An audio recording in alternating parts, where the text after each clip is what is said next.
Em fundo preto, texto em letras brancas. Fundação Oswaldo Cruz apresenta. Na penumbra se acende uma luz revelando a lente de um projetor. No feixe é possível ver a poeira em movimento. No telão há um jovem negro deitado em uma cama hospitalar e um idoso de jaleco branco à frente dele. Um novo slide de fotografia surge com uma garotinha com um copo de alumínio na mão, sentada à frente de uma mesa com remédios. O que me despertava dos sonhos era a frequência com que os pacientes, tratados e curados, não tardavam em voltar de novo à consulta, com as mesmas infecções, a mesma malária, as mesmas verminoses e os mesmos problemas.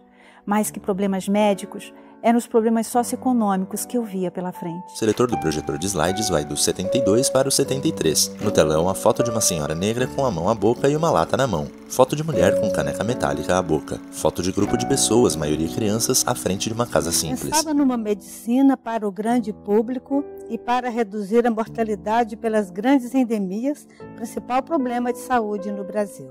Visto em detalhe de cima, o carrossel do projetor de slides que abriga os filmes das fotos se movimenta. Foto de 4 pessoas sentadas em um morro à beira-mar. 5 pessoas próximas de uma grande fonte. O mesmo casal da fonte, em preto e branco, está lado a lado e sorrindo. Tudo ia bem, até que no 1º de abril de 1964, o Brasil sofreu o choque violento de uma ditadura militar. Dias depois, fui despertado com a notícia de que havia sido caçado pela ditadura e queria ser preso como subversivo.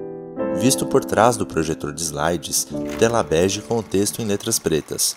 Rei, ciência em defesa da vida. Eu nasci em 1918, filho de imigrantes. Mãe italiana, pai espanhol. E depois tive mais 2 irmãs, aliás gêmeas.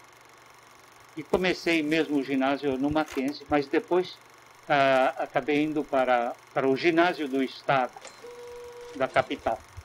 A partir daí, toda a minha formação foi feita em escola pública.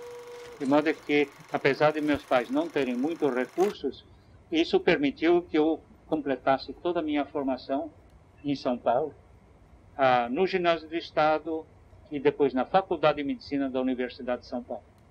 Texto: Samuel Pessoa, uma inspiração. Sobre um banquinho na penumbra há um microscópio antigo com detalhes em preto e metal. Luiz Rei. Fui aluno da Faculdade de Medicina. É aluno do professor Samuel Pessoa, entusiasmado pelo ensino dele, ensino de parasitologia, porque o Samuel Pessoa dava um ensino que era um misto de ciência médica e de ciência social, por isso que na época interessava meio mundo. Nós estudávamos a medicina dentro de um contexto sociológico, procurando saber por que da doença, né? E, em particular, das doenças parasitárias. Eu me formei em 44, fim de 44. O Hospital das Clínicas tinha bons laboratórios. Os laboratórios eram muito modernos para a época e se usava muito o laboratório, né? A gente se reunia em torno da cama do paciente para ler e discutir o diagnóstico. E aí o professor fazia as perguntas que a gente não tinha feito, ou perguntava para a gente o que pensava daquilo, ou então verificava se a palpação da gente era boa, né, digamos, palpar o fígado ou escutar o coração. José Rodrigues Coura, pesquisador emérito da Fiocruz. Formador, pesquisador. Foi, eu acho que de todos os tempos no Brasil, o professor que mais formou parasitologista no Brasil. Formou o Casaldini, formou o Nussensweig, formou um grupo que foi para Ribeirão Preto, né? Acho que o Samuel formou centenas, dezenas de professores e pesquisadores que formaram a parasitologia brasileira, né? Todos nós do departamento Ernei Plesman de Camargo, pesquisador e professor emérito da USP. Do professor Samuel Pessoa.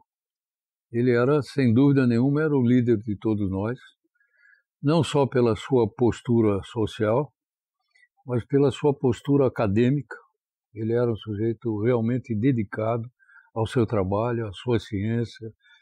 Ele trabalhava muito mais no campo, a maior parte da sua produção é trabalho de campo, e não é do tipo que nós nos tornamos, quer dizer, muito mais voltados para o laboratório. Mas o Samuel era realmente o inspirador de toda a turma. E o Rei foi um desses que desenvolveram isso muito fortemente. E a produção dele, o grupo dele, foi muito direcionada para esse trabalho de campo, particularmente na área de esquistosomose. Então, esse ambiente muito de vanguarda da ciência na medicina, ele jamais nos desviou a atenção da importância das grandes endemias brasileiras e para os aspectos sociais da medicina. Então, era uma conciliação entre a vanguarda da ciência e a preocupação com a situação sanitária da população brasileira, principalmente a população rural. E embora nós, o Ildebrando, talvez o Vitor, eu, o Luiz Rey, estivéssemos muito interessados na vanguarda da pesquisa científica, também estávamos muito preocupados com a situação geral sanitária do país. E procurávamos, mais ou menos, fazer uma hibridização entre a ciência e a parasitologia. Em 46, eu fui ao Samuel Pessoa, que disse que não queria fazer clínica. Então, ele me disse, olha, os serviços de saúde aqui, você não vai querer, porque são muito ruins, muito mal organizados, não funcionam. Mas tem um serviço que está funcionando na Amazônia. Tem um serviço especial de saúde da Amazônia, que é um serviço sério. Se você quiser, eu te apresento ao diretor do programa do CESP. Um pouco no espírito de aventura, um pouco na vontade de servir a população e não ficar servindo a burguesia. Eu fui. Marli Lima, medicina, pesquisadora. Ele não quis ficar, o pai dele deu um consultório para ele, se não me engano, em São Paulo, e ele não quis ficar não, ele quis ir para ver o interior do Brasil, como é que eram as doenças no interior do Brasil. E então eu sou designado como médico no posto de saúde de Gurupá. Pouco adiante, é no Amazonas, mas pouco adiante da confluência com o Xingu. O meu distrito sanitário compreendia 3 dos maiores municípios do Brasil. Geralmente ia lá e eram, sobretudo nos picos de epidemia de malária, é que eu tinha que atender esse pessoal. Eu tinha uma embarcação com 4 tripulantes, punha o laboratorista a bordo, com bastante medicamento, e nós entramos para fazer medicação no interior, nos furos, nos Paranás, nas ilhas, e entrava em contato com essas populações da floresta. Né? Mas na Amazônia, houve até um acidente que me traumatizou muito. Eu, uma vez, recebi uma criança em estado semicomatoso, soltando vermes, ascas pelo nariz, pela boca, pelo ânus. Eu tratei a criança. Quando eu volto numa dessas viagens, os meus auxiliares me dizem, o senhor se lembra daquela criança que o senhor tratou? Eu disse, ela voltou do mesmo jeito. O senhor não estava, ela morreu. Isso aí me deu... Claro, eu fiquei muito impressionado com isso. Quer dizer, ali a sensação de impotência era muito grande. Aí eu disse, não, eu preciso estudar saúde pública. Eu sou um clínico de hospital, aqui eu não funciona, não sei como resolver esse problema. Fiquei lá quase 2 anos. Né?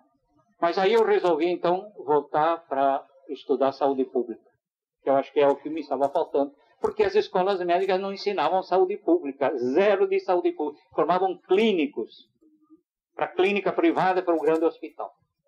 Então eu volto. Mas eu tinha uma vontade muito grande de conhecer mais o Brasil.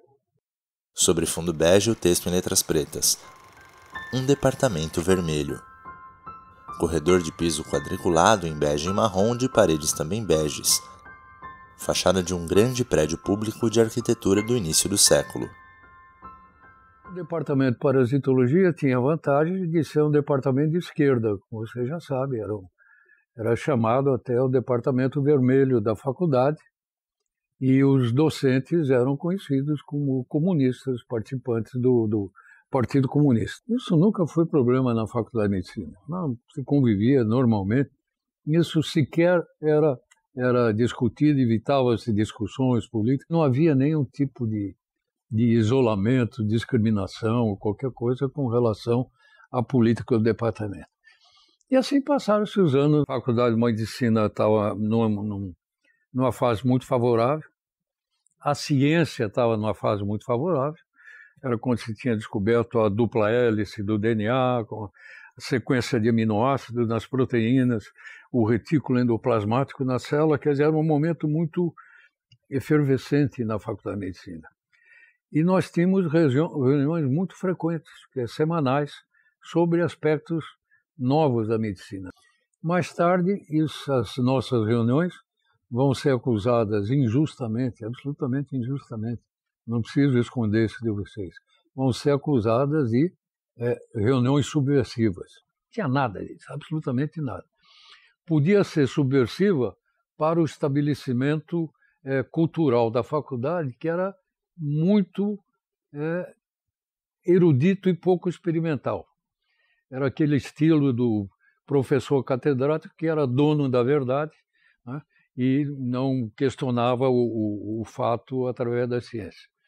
Talvez fosse subversivo nesse sentido, mas politicamente eu garanto para vocês que jamais usamos a faculdade para qualquer ação política.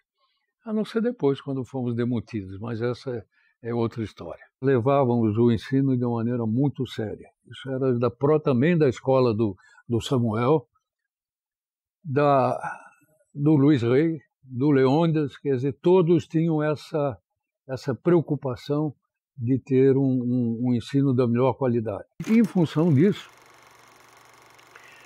em algum momento nasceu a ideia, eu não consigo precisar se foi dos alunos, se foi do departamento, se foi do centro acadêmico, mas eu sei que o Luiz Rey foi um dos inspiradores do que nós viemos chamar de bandeiras científicas. Em 1961, os estudantes vieram a mim, nas férias vieram a mim e disseram: nós estávamos pensando em organizar uma excursão para fazer inquéritos no interior.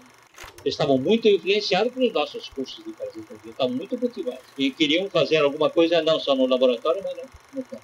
Bom, eu topei o negócio, eles organizaram a caravana, 36 pessoas, conseguiram da Companhia Paulista de Estradas de Ferro emprestado um vagão dormitório e nós embarcamos para Mato Grosso, hoje Mato Grosso do Sul. Então fomos ali para Corumbá, Aquidauana. Eu me lembro que o Leônidas levou uma turma para Macapá e a Ilha do Marajó. Foi para lá, Amapá e Ilha do Marajó. O Luiz Rey levou um pessoal para o Pantanal e eu acabei levando o pessoal para o Nordeste, para o São Francisco, e fizemos a sede em Furnas. A gente ia de casa em casa, explicava o que a gente estava fazendo, colhia fezes, claro que a gente distribuía os recipientes num dia e no dia seguinte ia buscar esses recipientes, levava para um laboratório, um lugar onde os comiam, geralmente um posto de saúde, etc., e formalizava o material. Eu queria que o pessoal visse essas parasitoses como eram. Fazíamos também visita às atividades econômicas da região. Então foi uma coisa muito positiva, tão positiva que no ano seguinte fizemos outra bandeira. E eu levei os alunos para o Rio Grande do Sul para estudar o problema da hidatidose no Rio Grande do Sul. Eu fui de carro com a família. A família ficou na praia. E eu fui para a zona endêmica. A família resolveu que ia viajar. Clara Rey, filha e médica. Então, eram 2 Kombis da bandeira científica e mais o nosso carro, que era uma perua. E aí nós fomos, inclusive minha avó, mãe da minha mãe, estava junto. E nós fomos, nós 5, mais minha avó. Aí eu era muito pequena, eu tinha 4, 5 anos. E a gente ia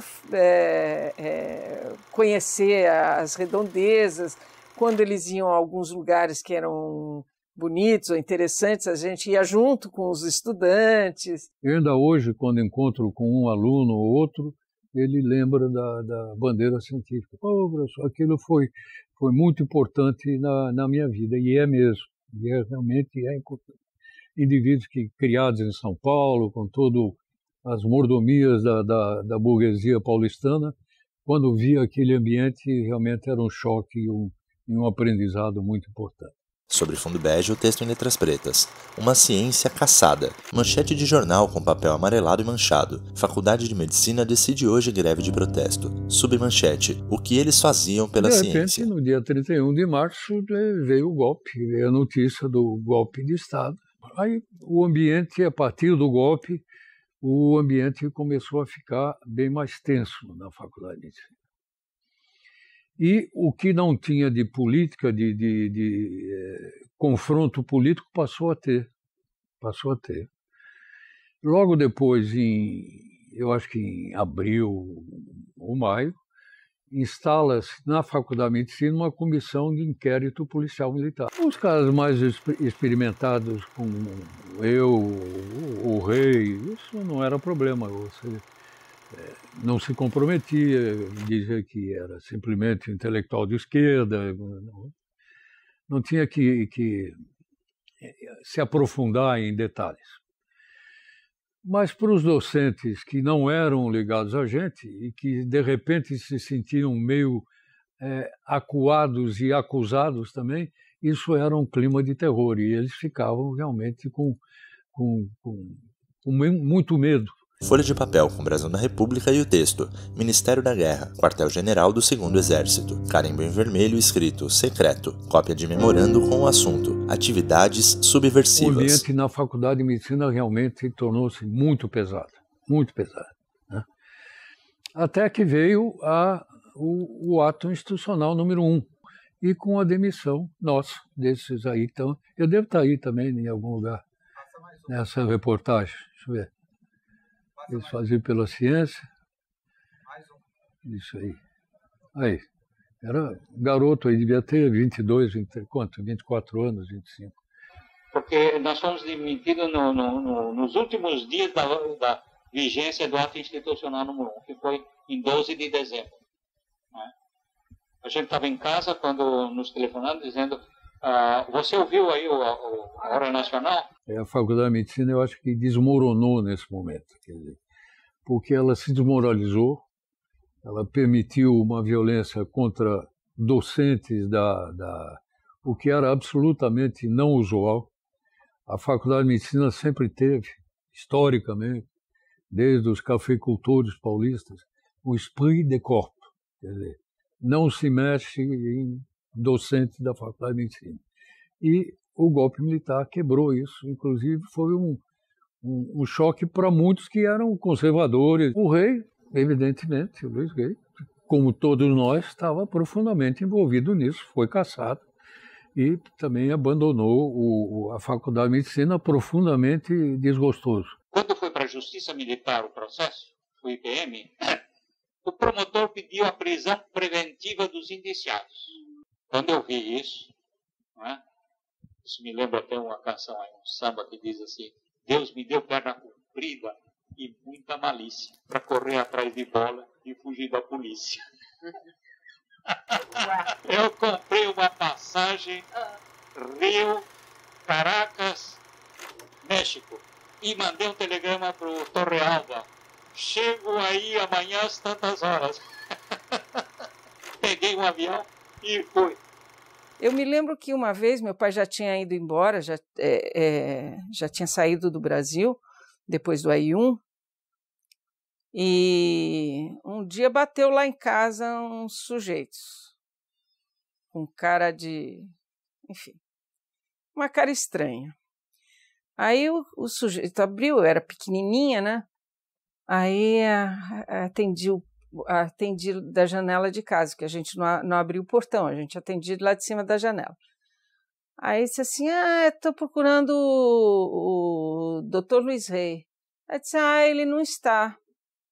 Aí eles começaram com uma conversa esquisita e eu percebi que devia ser polícia. E aí então eu sabia exatamente o que estava acontecendo e sabia que não era para dizer que meu pai tinha ido embora. Fachada do Arquivo Público do Estado de São Paulo. Um homem negro de cabelos rasta compridos caminha em um corredor dentre muitas estantes. Está sentado à frente de uma mesa com diversas pastas vermelhas. Bom, um instrumental para o inquérito policial militar e depois o julgamento na Justiça Militar foi uma carta anônima, eu disse, escrita por uma técnica da Maria Dini. Particularmente, ela é ofensiva a todos nós, mas por razões que eu desconheço, é muito ofensiva ao rei e à Dora, muito ofensiva ao Debrando, a mim, sobre vários assuntos, né? Mas é uma carta realmente cheia de fel, cheia de ódio e de mentiras. Mentiras, algumas até pitorescas, mas a maior parte desagradável. O governo militar criou uma comissão geral de investigações com sede no Rio. Eles recebiam os processos e analisavam. E chegaram à conclusão que o processo da Faculdade de Medicina é pura fofoca dos velhos professores contra os novos professores, os assistentes. E mandaram arquivar o processo. Ele e minha mãe resolveram que nós íamos voltar. E voltamos em 68. Aí meu pai foi trabalhar na Faculdade de Saúde Pública, que na época chamava Faculdade de Higiene. Aí nós ficamos aqui, quando foi em 69, né? Saiu o AI-5. Quando eu fui demitido, continuei dando aulas em Taubaté, mas por pouco tempo, porque logo saiu um adendo ao ato institucional número 5, que dizia que quem tinha sido cassado nas universidades não podiam trabalhar em nenhuma outra escola ou instituição financiadas pelo governo. Então eu tive que me despedir do pessoal de Taubaté. Eu estava chegando em casa naquele momento e tinha uma perua do DOPS, eles me pegaram, jogaram na perua. Foto em papel jornal amarelado e manchado do professor Luiz Rey. Telefono lá para casa, Dora atende, é a mulher do Ernei, perguntando, o Rei vai bem? Ela disse, sim, vai bem. Por quê? Porque o Ernei não vai. E tchau. Souberam que eu estava preso e imediatamente, eu acho que no mesmo dia, o Luiz Rey foi embora para a Suíça. E fez muito bem, né? Esse desmanche da parasitologia não é inédito na história recente do país. Vocês aqui, Manguinhos, tiveram uma coisa de dimensão muito maior, que não foi restrita à parasitologia, mas pegou toda a instituição, que foi o massacre de Manguinhos. E que realmente é outro episódio lamentável da história científica do Brasil. Sobre fundo bege, o texto em letras pretas.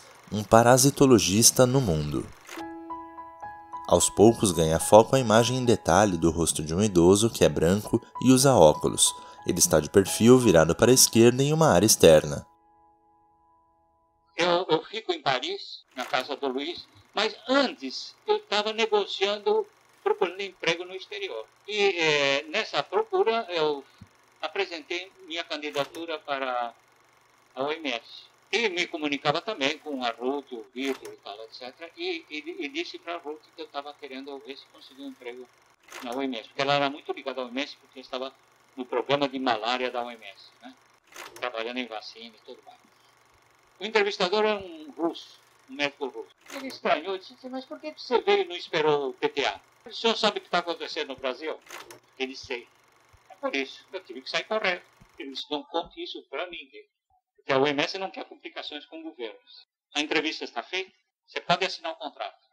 O incentivo para tentar eliminar a esquistossomose na Tunísia veio, na verdade, do governo, para promover o turismo na Tunísia no fim dos anos 1960. Dirk Engels, diretor do Departamento de Controle de Doenças Tropicais Negligenciadas, OMS. Então, quando os turistas são infectados por uma doença parasitária, não é bom para a imagem do país. Então, por isso, o programa foi iniciado no início dos anos 1970 e o professor Rey foi o especialista responsável por orientar essa ação. eles precisavam de mim, porque eles precisavam de combater esse esquistosomose. E então, de certa forma, eles tinham que me tolerar. E, de fato, eu pude desenvolver na Tunísia uma atividade de médico ligado a uma prática médica, como eu diria, uma medicina de esquerda, digamos assim, que era tolerada porque eles precisavam dela. Então havia um certo equilíbrio entre a minha medicina de esquerda e o regime. Nunca tinha havido um inquérito sistemático, mas havia muita informação porque muitos indivíduos tinham estudado focos aqui ou ali. Os principais focos eram conhecidos, mas eu que estabeleci uma pesquisa global para fazer um mapa da endemia, né? Então me puseram num jeep com alguns funcionários da saúde e eu saí de Tunis e fui até o sul da Tunísia e percorri alguns oásis onde os focos da doença eram mais importantes. No começo eu fiquei um pouco assustado. Aquela paisagem insólita, aquele ambiente diferente, povo diferente, com costumes diferentes. Os oásis, que são realmente ecossistemas completamente, para mim, absolutamente novos e ignorados. Então, eu tive que fazer uma espécie de levantamento da epidemiologia da esquistossomíase hematóbica naquelas condições. O problema era o seguinte: ou eu resolvo o problema da esquistossomíase, ou eu acabo com a esquistossomíase na Tunísia, ou a esquistossomíase acaba comigo. Papai lidava com populações mais pobres, né? Onde tinha esquistosomose, não era em Tunis, era nos oásis, né? Eram as pessoas que dependiam dos poços, que dependiam das irrigações locais, né? Nos oásis, que iam lavar roupa dentro d'água ou à beira d'água. Não era quem estava com água encanada em casa o problema da esquistosomose. Mas a Tunísia tinha focos importantes. Alguns oásis da Tunísia, 80% dos meninos tinham esquistossomíase. 80% dos meninos. E as meninas um pouco menos. Então o problema era um problema sério, né? Ele precisava equipar os laboratórios locais com microscópios. Um dia, o papai tinha ido ao Ministério da Saúde e estava conversando com umas pessoas e ele ficou sabendo que num depósito lá tinha uns microscópios velhos, encostados, mas que coisa. Aí ele pediu para ver. Chegou lá, encontrou uns 20 ou mais microscópios Zeiss maravilhosos que estavam jogados. Aí ele perguntou para o pessoal do Ministério se eles não podiam doar aquilo ali que estava sendo considerado sucata para a campanha. E os caras disseram: pode, isso é lixo mesmo, pode, mas o que o senhor vai fazer? Eu disse: eu acho que eu posso dar um jeito nisso aí. Ele levou os microscópios lá para casa. E aí ele desmontou os microscópios todos. E claro que a gente colou nele, né? Porque hoje tem Lego, né? Para nós teve microscópio. Foi um tal de desmontar o microscópio. Então ele remontou e com isso ele conseguiu, 15 microscópios, 18 microscópios inteiros, perfeitos, funcionando maravilhosamente. E a gente ficou muito feliz, o pessoal ficou besta de ver, né? Gastou um tostão e eram excelentes microscópios, na verdade, né? No fim, ele conseguiu examinar 100% das populações locais porque ele contava com equipes da própria comunidade. Eu tratei 11 a 12 mil, agora não tenho um número na cabeça. Compreende? Mas para você tratar 11 mil, você precisa saber quem são esses 11 mil. Portanto, você tem que examinar os 200 mil. Isso foi feito com exames seguidos, ano após ano, porque não dá para fazer de uma vez. Então, durante os 4 anos, a gente fez uma operação de varredura em toda a área endêmica. Ele conseguiu estabelecer um programa de eliminação que de fato interrompeu a transmissão em pouco mais de 10 anos, em 1981. E isso foi devido a uma combinação de tratamento com drogas que não tão boas quanto as que temos hoje, mas com tratamento regular e o controle do caramujo.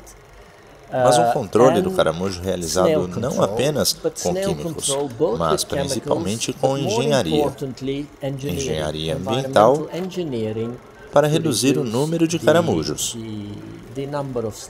Eu acho que a maior importância dele, além de ter controlado, mas que é uma população pequena, uma região pequena, né, um país pequeno, mas é o modelo que ele criou, que pode ser repetido em qualquer outro país. E ele estava num cargo executivo da Organização Mundial de Saúde. Ele juntou também essas 3 experiências que ele tinha, que poucos têm. O sujeito, às vezes, é um grande parasitologista, mas não tem nenhuma experiência administrativa. Às vezes, ele é uma pessoa que sabe como tratar, sabe como fazer o monossicida e tal, mas não sabe como administrar aquilo e quantas vezes tem que fazer aquilo, como repetir, como avaliar, como ele fez, né? Avaliou várias vezes, ele foi várias vezes à Tunísia ver se que tinha realmente concretizado a coisa e comprovou isso. E eu passei a ser muito chamado, né? Para a África, para América Latina, e aí depois aí o meu prestígio subiu e o pessoal então me mandava quando tinha um problema duro, era eu que ia. Foto antiga de urna de área rural com casas de madeira. Foto de mulheres negras com turbantes em área externa. Moçambique foi um país muito curioso, diferente dos outros lugares onde a gente viveu, porque por um lado o povo tinha acabado de vencer uma guerra de independência, que foi uma luta popular.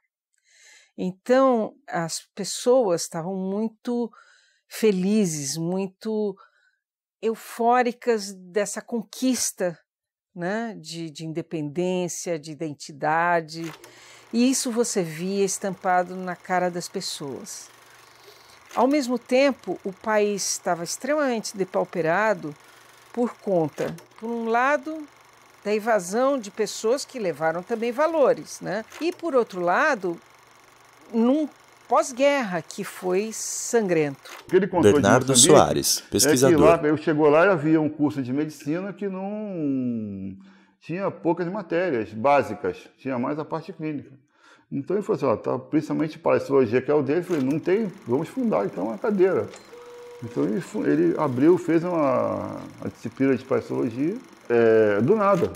Assim, começou a pegar material no campo, protozoários, observou e começou a ensinar. De vez em quando, determinada área do país ficava interditada. O exército fechava porque estava tendo conflito lá. E aí, se você tivesse desenvolvendo um estudo, uma pesquisa, tinha que parar. Foi um país de um momento muito peculiar, né, da vida dos meus pais. Sobre fundo bege, o texto em letras pretas. Um mestre. Foto noturna da parte externa da cúpula de uma edificação, bastante adornada e com luzes coloridas. Em 1979, eu fui convidado para ir para Fiocruz, para ser vice-presidente de pesquisa e diretor do Instituto Oswaldo Cruz. Eu já estava na casa do rei, até que acho que foi na última vez que eu fui lá, ele me disse, olha, eu daqui a um ano eu vou ter que sair da Organização Mundial de Saúde, vou me aposentar na Organização Mundial de Saúde. Aí eu disse, e o que é que você vai fazer? Aí ele disse, vou escrever os meus livros. Eu vou escrever os meus livros. Eu disse, não, você não vai escrever os seus livros. Você vai para a Fiocruz, que eu fui convidado para ir para a Fiocruz e estou encarregado de trazer boas cabeças para a Fiocruz. Ele deu uma contribuição, eu diria, enorme. A maior contribuição, além dos livros, que isso independe da posição dele na Fiocruz, né? Como eu disse no início, é o grupo que ele deixou e que continua os trabalhos dele e o desenvolvimento dos trabalhos dele. Nós ficamos sabendo que o Dr. Rey vinha para a Fiocruz, o Luiz Rey, ficou todo mundo assim. Olha, veio a ser, eu particularmente, que vinha de uma universidade do interior, né, era a primeira vez que eu ia ter um contato com o autor de um livro que eu tinha estudado, que era, por sinal, nesse livro de parasitologia aqui, ó, desse vermelho, nas primeiras edições que a gente tinha estudado lá em Goiânia. E eu fiquei assim fascinada, eu falei, nossa, eu preciso conhecer, eu nunca vi o autor de um livro. Foi Elba aí que eu Lemos, conheci o professor pesquisadora. Rey, o livro de parasitologia, Rey, né, no meu tempo de acadêmica de medicina, um livro de parasitologia, e o Dr. Rey estava ali sentado à mesa comigo e me perguntou o que eu fazia, e eu tive a oportunidade de dizer que eu estava fazendo a minha tese de dissertação em Rickettsia, e para minha surpresa, de imediato ele me perguntou se eu poderia ler os termos referentes às Rickettsias que estavam no dicionário dele, porque ele estava na época fazendo uma nova edição. E eu me espantei, porque ele estava me conhecendo ali como uma aluna e estava me prestigiando. Uma das primeiras características Paulo D'Andrea, da pesquisador, que eu vim a descobrir que foi muito grata, era essa extrema liberdade, ele como chefe do grupo, que ele dava aos pesquisadores para executarem os seus projetos. É a visão, por exemplo, da OMS, né? A gente só fala em One World, One Health. O Dr. Rey já tinha lá atrás. E é por isso que ele não usava essa liberdade de expressão, liberdade de trabalhar. Então, assim, o laboratório do Dr. Rey tinha médicos, tinha epidemiologistas, tinha parasitologistas, tinha gente assim, mais especializada em saúde pública, e tinha zoólogo, e tinha ecólogo. Então ele criou um grupo multidisciplinar, porque já tinha essa visão ampla de ciências, essa visão assim, integradora de disciplinas. O Rey teve um dom, um dote, de ser extremamente didático e sistemático. Ele era extremamente minucioso nas coisas que ele fazia.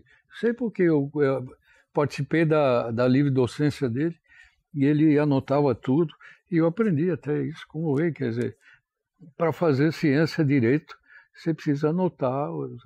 Era impossível ir assistir uma palestra do professor Rey, focada, temática, num assunto de saúde, de qualquer, mas que não houvesse, por parte dele, um engajamento político-social. A questão dos determinantes sociais em saúde. Então, assim, ele não só contextualizava aquela problemática de saúde na questão da miséria, da pobreza, da falta de saneamento, isso era óbvio que ele sempre pontuava muito, que, ou seja, não se resolvia o problema de saúde só com o remedinho, tinha que haver transformação social. Tinha que haver transformação das condições de moradia, das condições de saneamento. O Rey gostava de ensinar. Não é só em aulas formais. Mas se você pedia uma informação, como é que é esse negócio do esquistosoma, ele não se importava, ele levava um longo tempo te explicando como é que era, como é que evoluía. Pai, que é isso aqui? Isso era a pergunta fatal para o meu pai. O quê? Aí eu abri o livro, pegava a figura mais complicada que eu tinha achado no livro e disse assim, me explica, pronto. Ele ficava sentado horas, às vezes a mamãe chamava a gente para jantar, e estava eu e o papai lá sentado e o papai explicando. Então eu era novinha, eu já sabia estrutura de átomo, emissão de raios, frequência, transmissão de luz, de som, não sei o quê. Se você chegasse para o papai e pedisse uma explicação, ele ia te mostrar um mundo ali. Os meus filhos são todos médicos. Tudo médico. Eles acham que meu pai leva uma vida tão boa que é melhor seguir a mesma. Foto antiga da família Rey em um pequeno pier com jovens. Sobre fundo bege, o texto em letras pretas. Um autor. Em fundo escuro, lateral de 5 livros, cada um de uma cor, todos escrito Rey, na parte mais alta. O Rey, os livros dele, ele escreve sozinho. Ele pede a colegas para ver depois. Mas olha, no livro do Rey, ele escreve sozinho.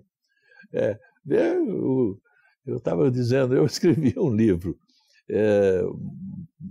2 volumes, eu tenho 302 colaboradores. O Rey tem um livro que é 1 terço, ou melhor, seria mais da metade desse meu livro, e aí ele escreve sozinho esse livro. Então ele é capaz de escrever qualquer capítulo, se nós dermos a ele um bom capítulo, ele é capaz de fazer. Isso é raro, é preciso uma formação muito completa e complexa que ele tem. De modo que mas são os 2 livros de parasitologia, o Pessoa e o Rei. Não tem outro no Brasil. O Samuel disse: escreva. Porque também o Samuel previa que eu escrevesse, do que os outros das outras escolas, do Rio, daqui e de lá, e ficassem escrevendo, competindo com ele. O papai escreveu vários livros, né, científicos. Então, minha mãe era a primeira leitora, sempre. Ele fazia o rascunho e dava para minha mãe ler, mesmo antes de qualquer edição. E aí tinha 2 coisas que minha mãe fazia. Além de corrigir o português, ele dizia: Dora, se você não entender, eu tenho que escrever de novo, porque eu quero que meu texto seja entendido por pessoas, mesmo que não sejam da área específica. Eu lia os trabalhos. Dora Rey, esposa e geógrafa. Lia e dava os palpites, né? Fazia crítica.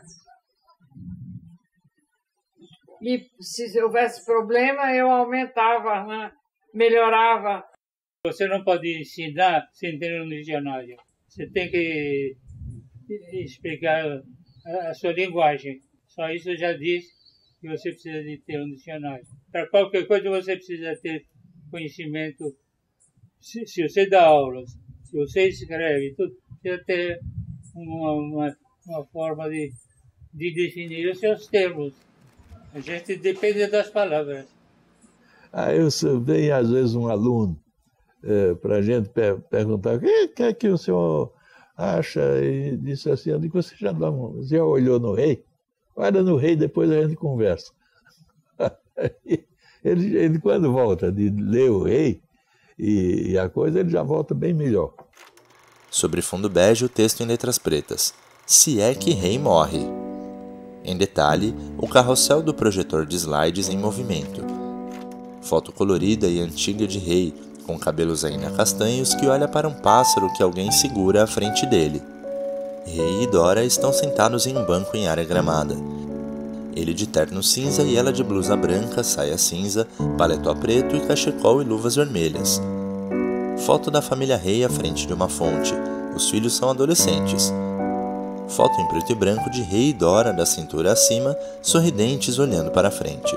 Então, vocês perguntarem qual é o legado deles todos, além da sua contribuição pessoal, científica, cada um tem a nossa e é diferente para cada um, é essa preocupação fundamental de que nós temos responsabilidade com esse nosso país.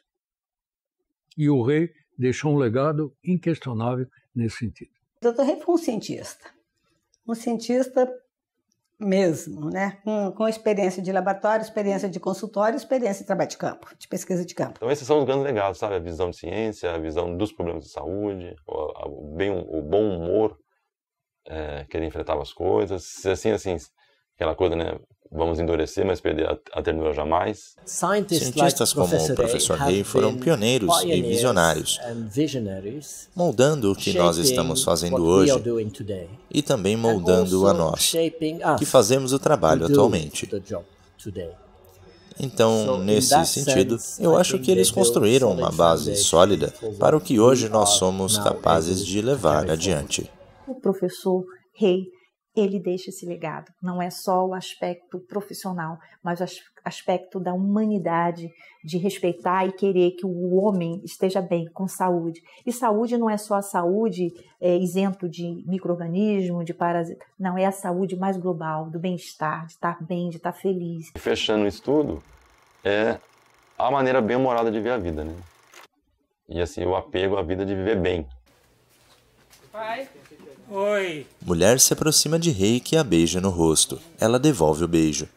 Carinho e respeito. Foi uma coisa que eu aprendi com meus pais, desde pequena. Você tem que ter carinho e respeito pelas pessoas, pelas coisas, pelos processos, por tudo. Houve épocas que eu fui pesquisador de bancada. Outras épocas que eu fui pesquisador de campo, fazendo inquéritos e tudo mais. Outras vezes eu fui sanitarista, quer dizer, eu fui intervir para modificar as condições epidemiológicas ou eliminar uma doença numa região. Outras vezes eu fui professor apenas, professor de parasitologia. Outras vezes eu fui escritor, não é? Como redigindo as parasitologias, escrevendo sobre metodologia de redação de trabalhos. De modo que é muito difícil dizer o que eu sou. Seguem na tela os créditos finais.